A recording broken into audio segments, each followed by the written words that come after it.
Assalamualaikum warahmatullahi wabarakatuh. Kita lanjutkan materi perkuliahan hari ini dengan materi terkait dengan basic concepts dan bagaimana perkembangan komputer across the years. Oke. Jadi selanjutnya kita akan bicara terkait dengan sebuah arsitektur dari komputer. Jadi ada dua, kita bicara terkait komputer itu terdiri dari apa saja secara fungsional. Oke, lalu secara elektronik dia terdiri dari apa saja dan bagaimana struktur itu dan atribut dari komputasinya. Jadi kalau Anda lihat ada yang namanya prosesor gitu ya, itu kan secara konseptual fungsional Anda ya pokoknya memproses, mengeksekusi sesuatu, tapi ada bentuk fisik yang namanya CPU. Begitu juga memori atau storage gitu ya, ada yang namanya storing functionality. Itu bisa jadi bentuknya bisa di dalam I/O devices kayak hard disk seperti itu, atau ditaruh di dalam sebuah memory registers atau yang namanya L1 cache, L2 cache, L3 cases seperti itu. Jadi ini yang kita akan coba lihat, pisahkan bentuk fisiknya dengan. Nah, modern computer itu kita bisa lihat adalah contohnya IBM System 370 architectures. Nah, lalu yang kita akan lakukan adalah di sini bisa kita lihat sebenarnya ini masih menggambarkan sebuah complete computing systems. Kita bisa lihat di sini. Di sini adalah proses untuk processing powernya, ini untuk storage systems. Kalau Anda melakukan key-in programming akan dilakukan di sini.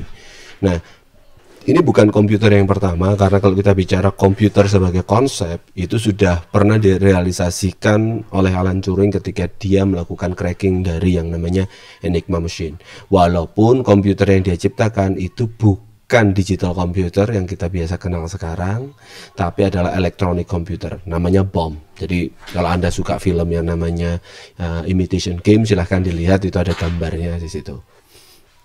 Nah, selanjutnya kita lihat, jadi sebuah komputer akan mencoba memiliki dua fungsi utama, yaitu dia akan melakukan structuring dari problems, dan yang terakhir adalah berikutnya adalah mempunyai series of functions dan perlu diketahui bahwa sebuah komputer akan pasti punya hierarchical structures. Jadi ada satu kotak, lalu ada subsystem berikutnya.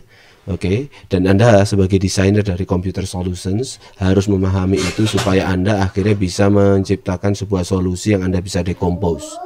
Lalu langkah berikutnya adalah kita bicara bagaimana problem itu akan distrukturkan menjadi series of function-function kecil yang akan dicoba diselesaikan. Oke, ini adalah basisnya. Baik, kita belajar dulu mulai dari function. Apa saja sih fungsi yang dimiliki oleh sebuah computer systems? Pertama adalah memproses data. Oke.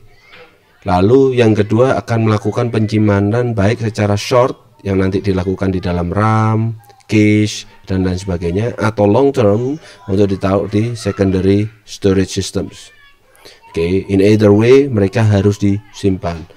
Lalu berikutnya adalah setelah disimpan di stores, oke, dan dilakukan processing, langkah berikutnya adalah dilakukan yang namanya pemindahan data. Pemindahan data ini bisa pindah dari devices karena proses I/O, atau pemindahan yang terjadi karena proses communications, network communications.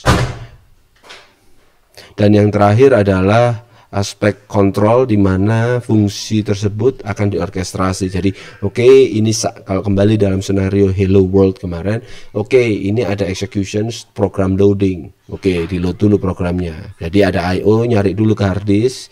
Habis itu sudah beres, ketemu, baru di load. Nah, yang melakukan orkestrasi itu adalah sebuah controller, atau biasanya bicara di penunjuknya disebut program counter. Jadi lagi ada di mana ini, eksekusi mana yang lagi dieksekusi. Nah, itu dikontrol ya.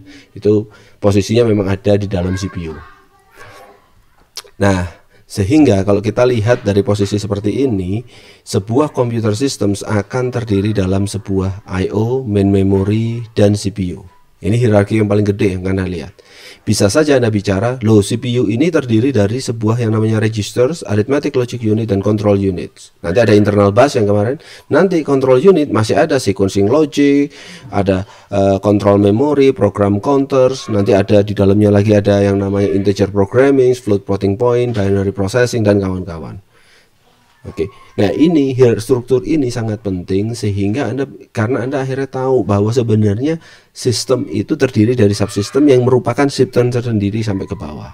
Jadi kalau kita bungkus saja, hal yang simpel adalah komputer itu terdiri dari 4 komponen penting, yaitu CPU, main memory, I/O, dan yang terakhir adalah yang mengkoneksikan antar itu. Koneksinya bisa dalam bentuk bus. Kalau kita bisa ada main memory bus, ada internal controller bus, seperti itu.